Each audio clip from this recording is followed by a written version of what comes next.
आज भर्खरै रिलिज भएको नेपाली चलचित्र आबाट आमाको समीक्षाको छोटकरीमा कुरा गरौँ। यो एउटा यस्तो पारिवारिक कथा हो जसले हलमा दर्शकलाई रुवाएर अहिले निकै चर्चामा छ।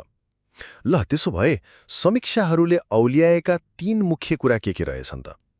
पहिलो, चलचित्रको भावनात्मक प्रभाव। खासमा यो चलचित्र बुवा, आमा र छोराको सम्बन्धमा केन्द्रित छ। समीक्षकहरूका अनुसार पहिलो हाफले त कथाको जग मात्रै बसाल्छ, तर दोस्रो हाफ सुरु भएपछि त त्यो सुकै दर्शकलाई पनि भावुक बनाइ छाड्छ। दोस्रो, कलाकारहरूको उत्कृष्ट अभिनय। चलचित्रमा सबै कलाकारको अभिनयलाई दमदार भनिएको छ। विशेष गरी पल शाहको कामलाई उनको अहिलेसम्मकै सबैभन्दा राम्रो काम मानिएको छ। विपन्ना थापा र प्रदीप रावतको कामको पनि एकदमै प्रशंसा भएको छ। अनि डेब्यू कलाकार उषा उप्रेती र साइग्रेस पोखरेलले पनि दर्शकको मन जितेका छन्। अनि तेस्रो, चलचित्रको प्रस्तुति र मेकिङ।